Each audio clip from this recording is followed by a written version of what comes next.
Fala Vascaíno, fala Vascaína, tudo bem?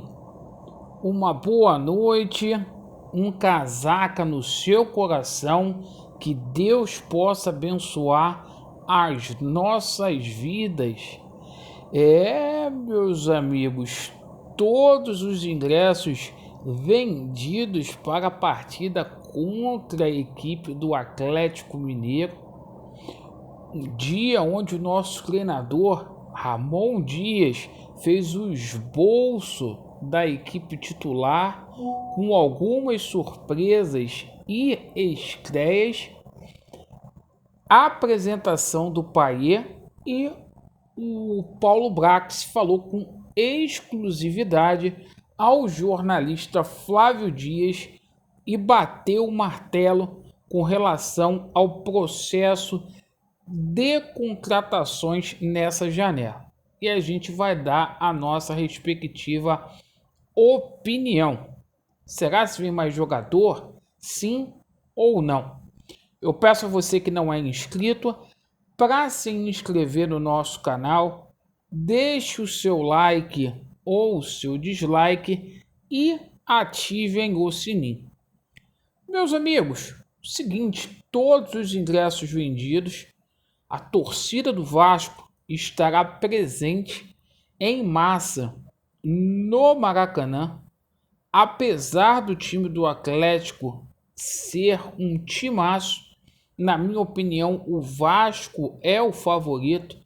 O Vasco vencendo joga essa distância para 2 pontos apenas com relação à equipe que está lá fora da zona do rebaixamento, que é o Bahia. Lembrando que o Santos também tem a mesma quantidade de pontos da equipe baiana. E o seguinte, isso vai ser um divisor de águas aí, essa vitória do Vasco da Gama, pode ter certeza disso. O seguinte, o nosso treinador preparou o time com algumas mudanças aí e olha, vamos passar para vocês o time do Vasco da Gama aqui, que chamou a atenção. Léo Jardim no gol. O Robson Bambu com muita moral aí com o treinador, ganhando a vaga do Pumita na lateral direita. Aí a gente vê o Medel mantido como zagueiro e o Léo Pelé fazendo a quarta zaga. Lucas Piton na lateral esquerda e primeiro volante a gente vê a saída do Jair. O Jair, que não está bem, dá o lugar para o Zé Gabriel. Paulinho de Paula e Praxedes retornando à equipe do Vasco da Gama.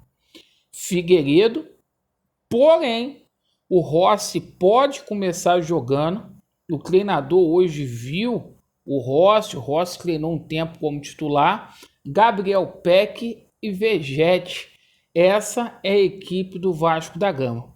Você gostou, torcedor vascaíno? Sim ou não? O Aureliano que está suspenso aí devido ao terceiro cartão amarelo. Bem, meus amigos, hoje foi um dia aí onde a gente viu o Payet beijando a Cruz de Malta. O Payet foi apresentado. Vai demorar um pouquinho para o Payet estrear. Precisa fazer um recondicionamento físico e também precisa do visto de trabalho para atuar aqui no Brasil. Enquanto isso, a gente vai firme e forte com esse time. Com exclusividade hoje, o Paulo Brax falou ao canal Atenção Vascaínos.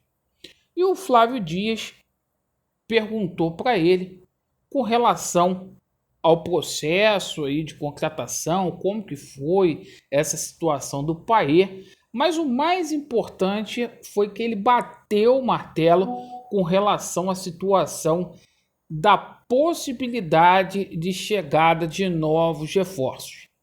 E ele foi muito tácito e disse o seguinte: olha, a princípio não haverá mais contratações a gente fecha com chave de ouro. Então aquela perspectiva que a gente tinha de vir o Alexis Sanches, de vir aí o Nainggolan, provavelmente não deve acontecer. Eu tô falando isso, gente, porque o futebol, ele é muito... As coisas mudam.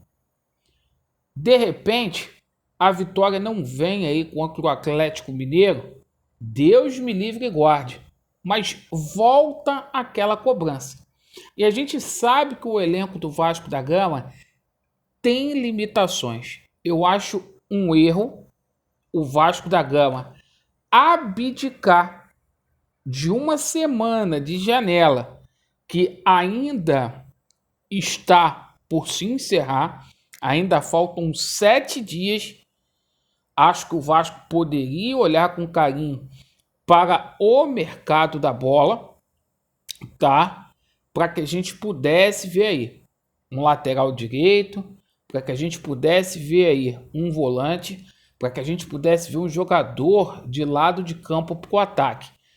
Porque são posições aí que são carentes. Quando o Paulo Brax diz que fechou com chave de ouro, contratou o Paê, que é um jogador que chega, na minha opinião, para ser o ponto de excelência do Vasco da Gama, para ser o cara que vai fazer a diferença, mas os outros ainda são incógnitas. Houve uma melhora significativa no time do Vasco com a chegada aí do nosso treinador, do Ramon Dias, mas ainda assim acho que o Ramon Dias precisaria, certo, de peças, que ele precisaria ali efetivamente de atletas que chegassem para poder agregar. Então, nesse primeiro momento, o Paulo Brax, junto com a 777 Partners, abdica da última semana de janela e, a princípio, não fará contratações. Lembrando, a gente sempre fala a princípio. Por quê? Se o resultado não vier contra o Atlético, vai começar toda aquela pressão de novo. A situação do Vasco é delicada. Sozinho aí o Paê não vai fazer milagre e o Vasco teria que contratar, na minha humilde concepção. Certo? Todos os times brasileiros estão aproveitando essa última janela. E fica aqui a nossa crítica a 777 Partners. Por quê? Precisa levar o Vasco da Gama a sério. Precisa entender que o Vasco da Gama é grande. Porque é o seguinte, fica aquele gostinho de quero mais. Porque se falou de Vieto para o meio campo e se falou também de um atacante de peso que era o Diego Costa. Chega o Paê, ajuda muito, muito, muito, muito. Chegou o Vegete, beleza. Mas tem lacunas que precisam ser preenchidas nesse time do Vasco. Você concorda? Você discorda? Deixe aí nos comentários. Vasco neles e a verdade prevalecerá. Você pode deixar aí também a sua opinião. De repente, o Paulo Brax está aí simplesmente aí desconversando, né? Tamo junto. A verdade prevalecerá. Valeu!